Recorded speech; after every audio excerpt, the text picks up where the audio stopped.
It's me, Dax, also known as Nicole DeBoer. You are listening to Random Trek.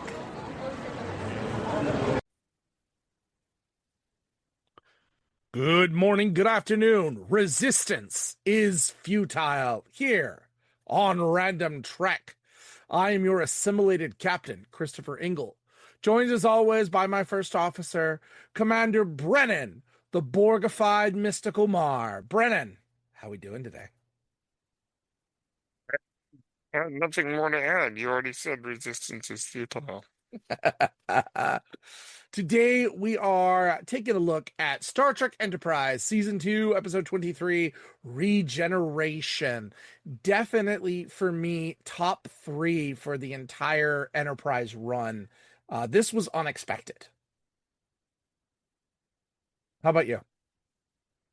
Indeed, it's always interesting to see the Borg show up,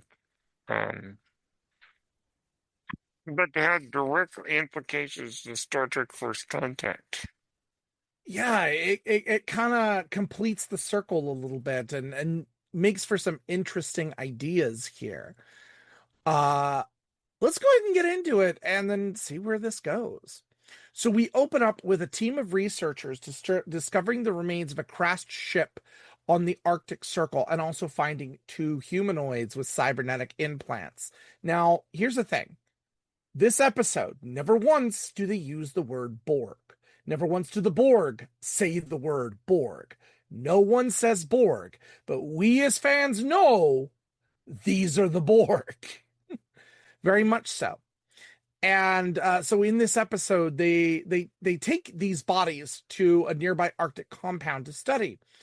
They really are interested in the nanoprobes and how it begins to repair these long dead bodies because they've been on the planet for about 100 years, give or take. Been a while. But as the Borg do, one of them comes back to life and attacks the scientists, assimilating them. Using the scavenged parts from the wreckage of the Borg ship, they enhance a transport and escape into space, upgrading it to be able to go faster than warp. Admiral Forrest calls the Enterprise and says, hey, there are some kidnapped researchers. We need your help. You're the fastest ship we have. I need you to intercept them. Okay. Enterprise receives a distress signal from a Tarkalian freighter, and they discover that the ship is under attack from the transport. Archer tries to disable the weapons, but the ship jumps to warp. Archer brings the survivors of the Tarkalian vessel over to sickbay and finds that their situation is reminiscent of something that Zephram Cochrane talked about in years past. First contact. Well, the crew is assimilated. They are a little slow on the assimilation compared to what we've seen in the past, but they are eventually assimilated, and they wake up and they attack Phlox, who gets infected with nanoprobes. They do manage to escape, and Reed finds them modifying the Enterprise's systems and learns that phase pistols are ineffective against them. Archer, left with no other options, opens the area to the vacuum of space and depressurizes, sending them out. Reed begins upgrading the pistols, while Phlox himself tries to figure out a treatment for these Borg nanoprobes. Luckily, his denobulan physiology slows the progression of the Borg nanoprobes, but he doesn't know how long he will have. And he begins to hear voices inside of his head. Not good. Well, the Enterprise does catch up with the transport, but the modifications, the Enterprise activate and shut down weapons and propulsion. The aliens end up hailing Enterprise and demand that they surrender. Resistance is futile. That they do say. In response, Archer and Reed end up boarding the ship with the upgraded pistols, plant explosives, and beam out. Tucker ends up troubleshooting the alien mods and restores main power to the Enterprise. With that transport crippled, Archer realizes that the crew members are too far gone and orders the absolute destruction of the vessel. So Phlox uses Omicron radiation to destroy the nanoprobes. A very dangerous procedure, but it does work. But he notes to Archer that while infected, he kept hearing a numerical sequence in his head, which are Earth's coordinates, and they were sent out somewhere in the Delta Quadrant. Dun, But dun, dun. T'Pol notes that it would take almost 200 or so years to reach its destination. Archer seems troubled, but he is concerned they might have only postponed the eventual invasion. Dun, dun, dun. So, this is fun. It is. You know, whenever they deal with time travel in Star Trek, Mm-hmm. there often are not lasting repercussions. Right. This is very clearly a lasting repercussion. I'm very surprised from the start that any Borg drones survived re-entry into Earth's atmosphere. Yes. I'm a little surprised by that, but it's Borg drones. Okay, we'll give that. Maybe they crashed and the nanoprobes were still repairing, but then they got frozen. Okay, but I'll stop worrying about that. But the setup to this was so good. Mm-hmm. This is John Carpenter's thing. This is a horror Oh, movie. good connection. Good It connection. is, and in the Arctic too. We might need to add that to our movie rotation, by the way. The John Carpenter's thing, not the other Actually, one, do right? both. Do both. That'd be Thing cool. and John Carpenter's thing.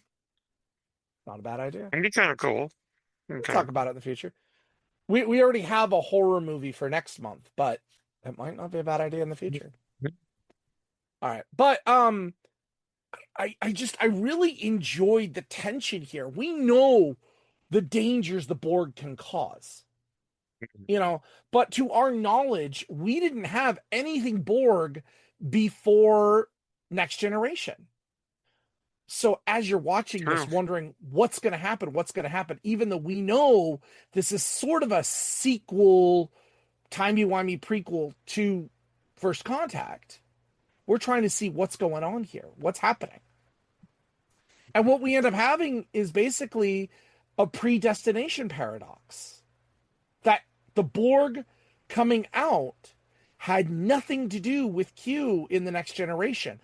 He was just warning us. Q already knew what had already happened or will happen. Had happened. He just put the Enterprise B in the right place. He did. Yes, but the Borg were already on their way out here. It was already going to happen.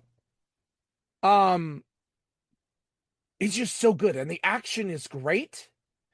And Phlox, I really enjoy seeing Phlox deal with this. Yeah, I do too.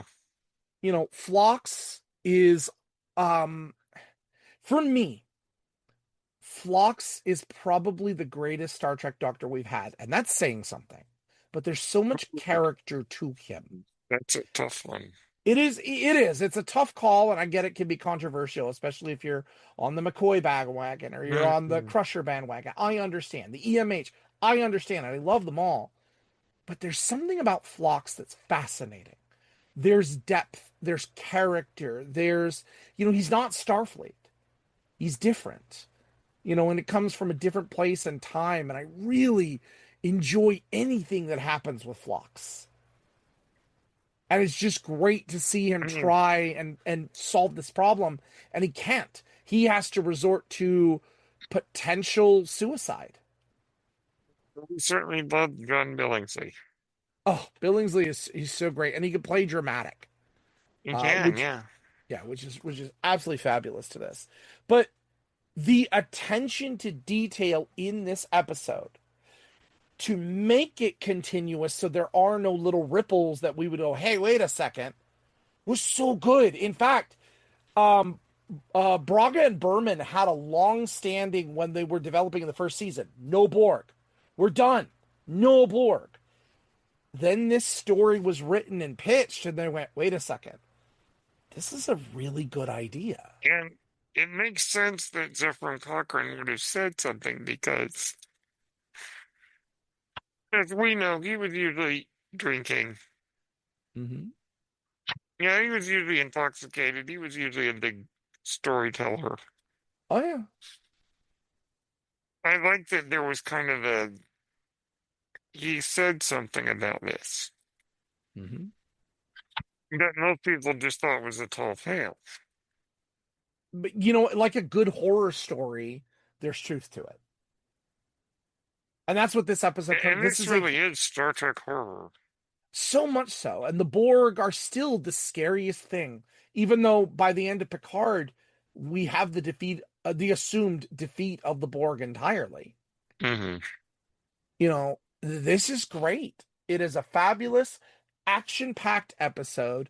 And watching the NX-01 crew try to deal with this, and no NX crew members got completely assimilated. Yeah. But I will argue, Phlox, I really do wish down the line there might have been some more repercussions to it. Maybe it was the Hmm. right thing to Yeah, drop good it. point. Good point.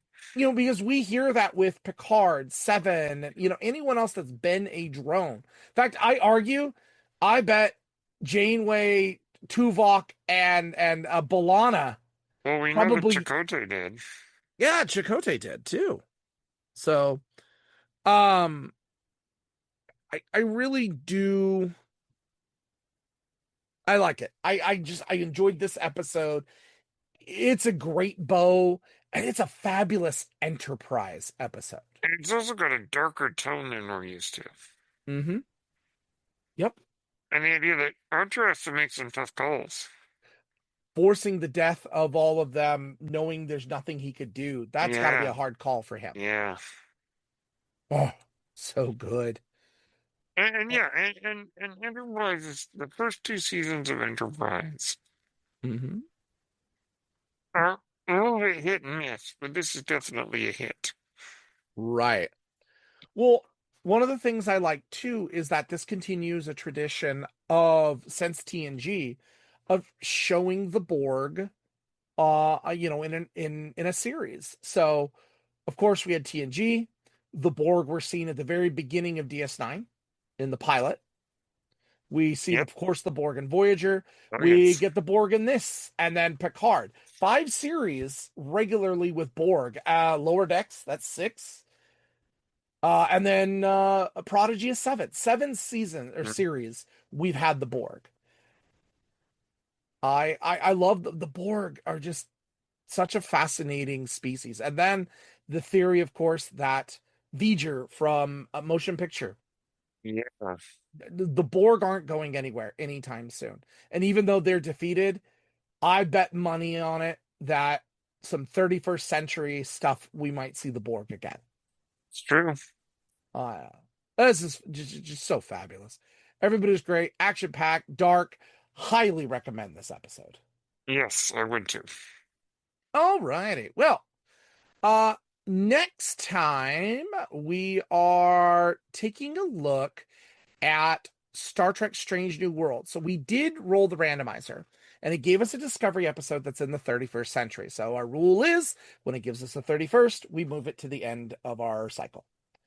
So it gave us season 4, episode 7, But to Connect of Discovery.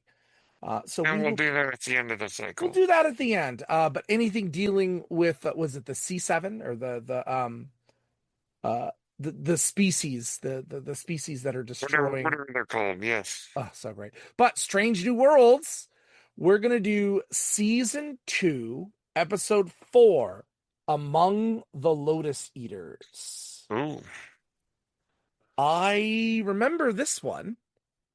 This was the one where Pike, La'an, and Mbenga end up going down to that planet with the crew member that's there that's kind of assumed command of the place. Oh, that's I what I remember remember. this. You don't remember this one? Hey, look. Ooh, Interesting. Okay. it'll be fun. It'll definitely be fun. It's a mission to Rigel 7. Another Uh, episode about Rigel. Anyway, that'll be a lot of fun to view that down the line. Brennan, where can the people find you? We'll have to know what we're doing next week, though. Well, okay, so we're recording this a little out of order. We are recording this a little out of order. So the last episode, you would have heard us talk about uh, the movie for this month, 2001: A Space Odyssey. Sometimes we record these out of order because your captain gets busy, and so we put them in the can ahead of time. Yes, I'll try to remember that when I put them out. Yeah, it's okay. We'll fix it. We'll fix it in post. Yes, I'll fix Forget it it. in We'll do it post. live. We'll do it live. Let's go. Anyway, so we have a lot going on. I'm really excited. And in November, I think we kind of sort of agreed to this. Brennan and I are really looking forward to this. Star Trek Con is going to finish its run for its first season of audio drama. And I think, though not randomized, we'll probably tack it on at the end.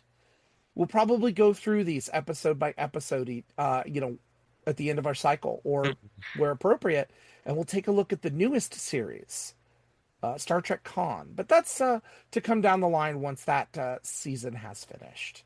Yes, So with an actual Indian actor as Khan. I'm really excited for this. I am very much excited for Since this. apparently he hasn't ever really been played by an Indian. Absolutely. And then next week, I will be away. I will be away for 1 week. It's doing a special To production because attend the tale of Sweeney Todd. I get to attend the tale of Sweeney Todd and be the villain. Although everyone's a villain in that show. Well, yes, that's very true. But yes, I get to play the judge. So I will be away. So Commander Brennan will have the con. And The we'll bring week of in my birthday, It oddly is the enough. week of his birthday. So he has total reign to do whatever he wants. I have no idea what he's going to do. He could have a guest. He might not. It's going to be really interesting to see what he Mm-hmm. does. But that's coming. But Brennan, in order to get all of that for our fans, where can the people find you? Well, you can find me on Blue Sky, Brendan Martin at bluesky.social, Apple Podcasts, Spotify, and YouTube at Page Turners Day or Night. Oh, and can I just plug something really cool? Absolutely. Next Friday, October 3rd, I will be having a special live stream in honor of my 40th birthday. Yay! And I'll be posting the link on my socials, so please check it out. I would join you, but again, I will be attending the tale of Sweeney Yes, Todd. his skin was pale and his eye was odd. My eye's a little odd. Different character. He shaved the faces of gentlemen who never there afterward from the game. I genuinely was so close to playing Sweeney. It was that close in the decision process. They told me later, and I was like, "Are you kidding me?"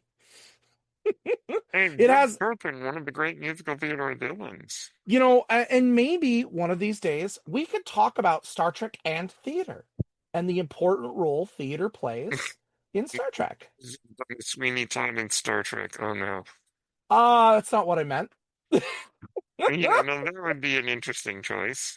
Well, theater does play an important part in so many episodes. I could think of a few. The one where Riker is losing his mind and he's dealing with that Yes, with play. Cyrano de Bergerac. No, that was Data. Or no, that was Barclay was doing Barclay. Cyrano. Barclay was That's doing right. Cyrano. Theater comes back around all the time, especially in TNG. Especially Theater, with all the Shakespeare. yeah. So maybe we'll talk a little bit about the importance of theater and storytelling in Star Trek. Mhm. But that's to come. You could find me at Twitch and Twitter at Ingle1984. But as always, we end every episode. Kapla! Live long and prosper. No place like London.